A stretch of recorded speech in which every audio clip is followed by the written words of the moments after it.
ശബരിമല ആരെയും ശ്വാസം മുട്ടിക്കരുത് എന്നാണ് കോടതി പറയുന്നത്. ശ്വാസം മുട്ടി ആരും മരിക്കരുത് എന്ന് പറയുമ്പോൾ മുൻ DGP അലക്സാണ്ടർ ജേക്കബ് പറയുകയാണ് ശബരിമലയിൽ എല്ലാം ഓക്കെയാണ്, പോലീസിനെയൊക്കെ നമ്മൾ അഭിനന്ദിക്കണം. അത്ര വലിയ, കാരണം വലിയ പല സ്ഥലങ്ങളിൽ തിക്കിലും തിരക്കിലും പെട്ട് ഒരുപാട് പേർ മരിക്കുന്നിടത്താണ് ശബരിമലയിൽ ആരും മരിക്കാത്തത്. അതാണ് അദ്ദേഹത്തിനെ ഏറ്റവും കൂടുതൽ സന്തോഷിപ്പിച്ചത്. ആരും ഒന്നും മരിച്ചില്ല. പക്ഷെ ഒരു സ്ത്രീയോടെ മരിച്ചിട്ടുണ്ട്. അത് അദ്ദേഹം കാണാതെ പോയതാണോ എന്ന് അറിയില്ല, അത് അറിഞ്ഞിട്ടില്ല, ആ വാർത്ത പുള്ളി കണ്ടിട്ടില്ല. ഇവിടെ കെ ജയകുമാർ 2 ആഴ്ച ആയിട്ടുള്ളൂ അദ്ദേഹം വന്നിട്ട്. അദ്ദേഹം പറഞ്ഞത് ഭയാനകമാണ്, എനിക്ക് വല്ലാത്ത പേടിയാവുന്നു ഈ ഇതൊക്കെ കണ്ടിട്ട്, ശാന്തമല്ല ഒട്ടും, എങ്ങനെയാണ് ഇതിനെ തരണം ചെയ്യേണ്ടതെന്ന് എനിക്കറിയില്ല എന്ന് അദ്ദേഹം ഇങ്ങനെ വളരെ നിസ്സഹായ അവസ്ഥയിൽ പറയുകയാണ്. ഇതിനിടയ്ക്ക് കേന്ദ്രം അദ്ദേഹത്തെ വിളിപ്പിക്കുന്നു എന്ന് കേൾക്കുന്നു, കേന്ദ്ര സേന വരുന്നു എന്ന് കേൾക്കുന്നുണ്ട്. ഇതിന്റെയൊക്കെ വാസ്തവവും ഇതൊന്നും സ്ഥിരീകരിച്ചിട്ടുമില്ല. പക്ഷേ ജയകുമാറിന്റെ ഈ വാക്കുകൾ മുഖ്യമന്ത്രിയെ വല്ലാതെ അങ്ങ് കലി പൂണ്ടിപ്പിച്ചിരിക്കുകയാണ്. അതായത് മുഖ്യമന്ത്രി അങ്ങ് കട്ടക്കലിപ്പിലാണ്. എന്തിന് ജയകുമാർ ഇത് പറഞ്ഞു, ആരോട് ചോദിച്ചിട്ട് പറഞ്ഞു? ജയകുമാറിന്റെ സ്ഥാനം തെറിക്കുമോ? തെറിക്കാനുള്ള എല്ലാവിധമായിട്ടുള്ള സാഹചര്യങ്ങളും ഉണ്ടായിട്ടുണ്ട്. ആദ്യം ഡോക്ടർ PJ അലക്സാണ്ടറെ കുറിച്ച് പറയാം. ഒരുപാട് കള്ളങ്ങളും തെറ്റിദ്ധാരണകളും പരത്തുന്ന IPS കാരനാണെന്നും പറഞ്ഞിട്ടില്ല, ഒരു വ്യക്തിയാണ് അദ്ദേഹം. ഒരുപാട് അന്ധവിശ്വാസങ്ങൾ പരത്തുന്ന അദ്ദേഹം മൂലം നിരവധി കുടുംബങ്ങളുടെ വിവാഹം മുടങ്ങിയിട്ടുണ്ട്. ഒരു ഉദാഹരണം പറഞ്ഞാൽ, ഒരു പെൺകുട്ടി, അതിനെന്തോ ദോഷമുണ്ട് അതിൻ്റെ ജാതകത്തിൽ. അപ്പോൾ ജാതകം നോക്കി മാത്രമേ കല്യാണം നടത്തൂ. ഞാൻ പറഞ്ഞു, ഈ ജാതകമൊക്കെ എന്ന് പറയുന്നത് ഒരു സൂചന മാത്രമാണ്. അതിനെയൊക്കെ മറികടക്കാൻ കഴിവുള്ള ആളാണ് ഈ ദൈവം തമ്പുരാൻ എന്ന് പറയുന്ന ആൾ. നിങ്ങൾ വിശ്വസിക്കുന്ന ദൈവം, അതിൻ്റെ ശക്തിയിൽ നിങ്ങളൊന്ന് വിശ്വസിക്കൂ. ജാതകത്തിൻ്റെ ദോഷമുണ്ടെങ്കിൽ കല്യാണം നടത്തൂ, ആ കുട്ടിയുടെ ഭാവി തകർക്കാതിരിക്കും. അല്ല സാർ ഇങ്ങനെ പറഞ്ഞാൽ എങ്ങനെ? ഡോക്ടർ PJ അലക്സാണ്ടർ സാർ ഒരു പ്രഭാഷണത്തിൽ പറഞ്ഞു, ഇങ്ങനെ ഈ ജാതകമൊക്കെ ശരിയാണ്. ഇങ്ങനെ ഒരുപാട് കാര്യങ്ങൾ ഇങ്ങനെ ആളുകളെ ആകർഷിക്കാൻ വേണ്ടി പറയുന്ന ആളാണ് അദ്ദേഹം. ലോജിക്ക് എന്ന് പറയുന്നത്, യുക്തിഭദ്രത എന്ന് പറയുന്നത് തീരെയില്ലാതെ സംസാരിക്കാറുണ്ട് അദ്ദേഹം പല കാര്യങ്ങളിലും. അദ്ദേഹം മഹാനായ ഒരു IPS ഓഫീസറായതുകൊണ്ട് പറയുന്നത് എല്ലാം വേദവാക്യമാണെന്ന് വിശ്വസിച്ചിരിക്കുന്ന ഞാനും അങ്ങനെയാണ് അടുത്ത കാലം വരെ വിശ്വസിച്ചിരുന്നത്. അദ്ദേഹം പല കാര്യങ്ങളും പറഞ്ഞ് ഞാനത് അനുഷ്ഠിക്കാറുമുണ്ട്. പക്ഷേ ഇദ്ദേഹം ഇങ്ങനെ ഈ കാര്യം പറഞ്ഞപ്പോഴും, ആ ജാതകത്തിൻ്റെ കാര്യത്തിൽ വിശ്വസിച്ചപ്പോഴും എനിക്ക് അദ്ദേഹത്തോടുള്ള ബഹുമാനം പോയി കഴിഞ്ഞു. ജാതകം എന്ന് പറയുന്നത്, ജാതകം നോക്കുക എന്ന് പറയുന്നത് ജ്യോതിഷമാണ്, ജ്യോതിശാസ്ത്രമല്ല, അതൊരു ശാസ്ത്രമല്ല, ശാസ്ത്രീയമായ അടിത്തറയുള്ള ഒന്നല്ല എന്നുള്ളത് വളരെ വ്യക്തമാണ്. ചിലർ പറയുമ്പോൾ പക്ഷേ 100% ശരിയാവുന്നുണ്ട്, അതൊരു യാദൃശ്ചികത മാത്രമാണ് എന്നാണ് ഞാൻ കരുതുന്നത്. അല്ലെങ്കിൽ അവർക്ക് ദൈവത്തിൻ്റെ അനുഗ്രഹം ഉള്ളതുകൊണ്ട് പറയുന്നത് ശരിയാവുന്നില്ല. ദൈവത്തിൽ ഞാൻ വിശ്വസിക്കുന്നു, ജാതകത്തിൽ വിശ്വസിക്കുന്നു. അപ്പോൾ ഈ ജാതകത്തിന് അനുകൂലമായിട്ട് പ്രഭാഷണം നടത്തി ഇതുപോലെ എത്ര കുടുംബങ്ങളായിരിക്കും തെറ്റിദ്ധരിപ്പിക്കപ്പെട്ട് മക്കളുടെ വിവാഹം നടത്താതിരിക്കുന്നത്. അപ്പം അതുകൊണ്ട് വളരെ സൂക്ഷിക്കേണ്ട ഒരു മനുഷ്യനാണ് PJ അലക്സാണ്ടർ. അദ്ദേഹം പറഞ്ഞിരിക്കുന്നത് ഇവിടെ ആരും മരിക്കാതിരുന്നത് വലിയൊരു അത്ഭുതമാണ്, പോലീസിൻ്റെ പ്രവർത്തനമാണ്. ഡോക്ടർ PJ അലക്സാണ്ടർ ഇവിടുത്തെ കാര്യമൊന്നും പഠിച്ചിട്ടില്ല. ഒരു സ്ത്രീ മരിച്ചു, ഒന്നാമത്തെ കാര്യം അടിസ്ഥാനരഹിതമായിട്ടാണ് അദ്ദേഹം പറഞ്ഞിരിക്കുന്നത്. ഒരു സ്ത്രീ അവിടെ മരിച്ചു കഴിഞ്ഞപ്പോൾ കൊണ്ടുപോകാൻ ഒരു ആംബുലൻസ് കിട്ടിയില്ല സന്നിധാനത്ത് നിന്ന്.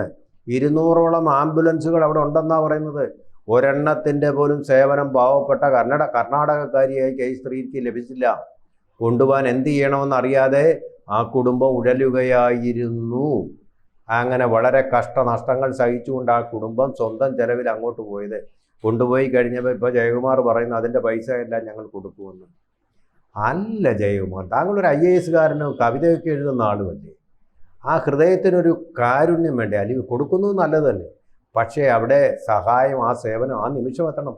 അമ്മ മരിച്ചു കിടക്കുകയാണ്, മക്കൾ, ബന്ധുക്കൾ, ഭർത്താവൊക്കെ നോക്കി നിൽക്കുകയാണ്, ആരും സഹായമില്ല. ആൾക്കൂട്ടം ഇങ്ങനെ പാരാവാരം പോലെ ജനക്കൂട്ടം, അതിൻ്റെ നടുക്ക് ഇങ്ങനെ ആ സ്ത്രീ മരിച്ചു കിടക്കുക എന്ന് പറയുമ്പോൾ വളരെ നമ്മൾ അതിൻ്റെ ഒരു എമ്പതി ഉൾക്കൊണ്ടെങ്കിൽ മാത്രമേ നമുക്ക് മനസ്സിലാവൂ.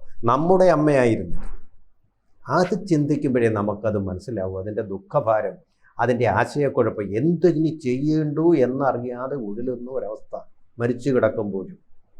ആ ഒരവസ്ഥയൊന്നും ആലോചിച്ച് നോക്കി, ഇതെന്തിനു സംഭവിച്ചു, എന്തുകൊണ്ട് സംഭവിച്ചു? നിരവധി ആശുപത്രികളുണ്ടെന്നാണല്ലോ നിങ്ങൾ പറയുന്നത്. ഒരാശുപത്രിയുടെ പോലും സേവനം കിട്ടിയില്ലല്ലോ, ഒരു ആംബുലൻസിൻ്റെ പോലും സേവനം കിട്ടിയില്ലല്ലോ. 30 കോടി പോലീസുകാരെ വിന്യസിച്ചിട്ടുണ്ട്. ഒരു പോലീസുകാരനും തിരിഞ്ഞു നോക്കിയില്ല അവിടെ. പിന്നെ പോലീസിൻ്റെ മഹത്വം വരുത്തുന്നു. ഞാൻ പറയുന്ന അവരുടെ ബോഡി കൊണ്ടുപോയത് ഇടയാക്കിയത് അയ്യപ്പൻ്റെ മഹത്വം കൊണ്ടാണെന്ന് പറയുന്നു. ഒരാൾ പോലും അതുകൂടാതെ മരിക്കാനിടയാകാതിരുന്നത് അയ്യപ്പൻ്റെ മഹത്വം കൊണ്ടാണെന്ന് പറയുന്നു. മറ്റേതെങ്കിലും സ്ഥലത്താണെങ്കിൽ അങ്ങനെയല്ല, ആയിരക്കണക്കിന് ആളുകളുടെ കൂട്ട നരഹത്യ അവിടെ നടന്നേനെയും ജയകുമാർ സാർ അതിന് ഉത്തരം പറയേണ്ടി വന്നേനെയും. ചന്ദനലേപ സുഗന്ധം അണിഞ്ഞ സ്ഥലമല്ലത്, അശുദ്ധി നിറഞ്ഞ സ്ഥലമാണ്. അതുകൊണ്ട് തന്നെ അതിൻ്റെ ചേതനയും പരിഭാവനതയും ചോർന്നു പോകും.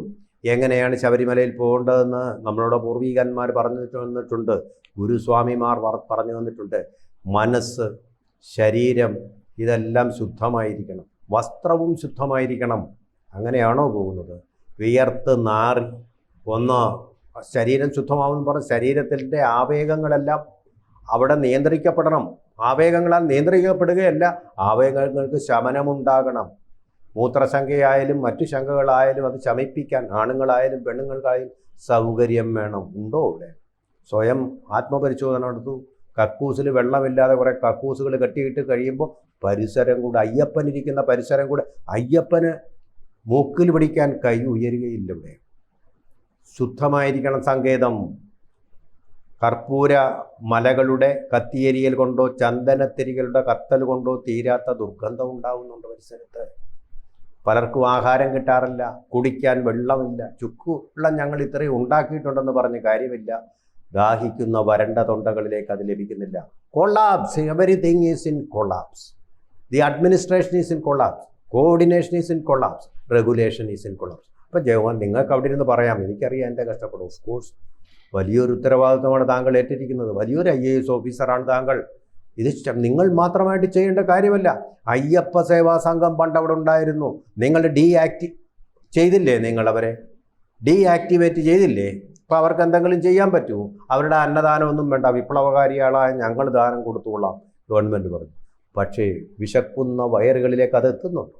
കോർഡിനേഷൻ അയ്യപ്പ ഭക്തന്മാരായിട്ടുള്ള ആളുകളോട് നടത്തും, മര്യാദയ്ക്ക് നടത്തും. വോളണ്ടിയേഴ്സ്, അവരുടെ സേവനം വേണ്ട, പോലീസിൻ്റെ മതിയും. അതാണ് ദുസ്സാധ്യമാക്കുന്നത്, സേവനം ദുസ്സാധ്യമാക്കുന്നത്. ഇത് എന്ന് പറഞ്ഞാൽ നോക്കൂ, നിങ്ങൾ ചൊവ്വാറിൻ്റെ ക്ഷേത്രത്തിൽ പോയാലും ഇതിന് അനുമതി ഉണ്ടല്ലോ, അവിടെ എല്ലാം പോലീസുകാരാണ് നടത്തുന്നത്. ഭക്തരായിട്ടുള്ള വോളണ്ടിയേഴ്സ്. ഇനി പോട്ടെ, പുട്ടപർത്തി കഴിഞ്ഞ ദിവസം നമ്മുടെ പ്രധാനമന്ത്രി പോയ സ്ഥലമാണല്ലോ. സ്റ്റാമ്പും അതുപോലെ തന്നെ കോയിനും പുറത്തിറക്കിയല്ലോ. ആ സ്ഥലത്ത് അങ്ങനെ ഒന്ന് പോയി നോക്കണം. Volunteers are managing everything. 4000-ഓളം പേർക്കാണ് ഒരു ദിവസം ഭക്ഷണം നല്ല വൃത്തിയായ പാത്രങ്ങളിൽ കൊടുക്കുന്നത്. നിഷ്പ്രയാസം, പുഷ്പം പോലെ. എന്തേ നിങ്ങൾക്കതിന് കഴിയുന്നില്ല? തിരുപ്പതിയിൽ ഇതുപോലെ ആളുകൾ ഇങ്ങനെ വൃത്തികേടായിട്ട് പോകുന്നുണ്ടോ? ഇത് വൃത്തിയായ അന്തരീക്ഷത്തിലാണ് പോകുന്നത്. ഇത് വൃത്തി എന്ന് പറയുന്നത് നമുക്ക് ശരിയാണ്, സിവിക് സെൻസ് മനുഷ്യനും വേണം. പാത്രങ്ങളെല്ലാം കൂടെ പമ്പയിലെടുത്തെറിയുന്നു. ഈ പരിപാടി തന്നെയാണോ ഇപ്പം?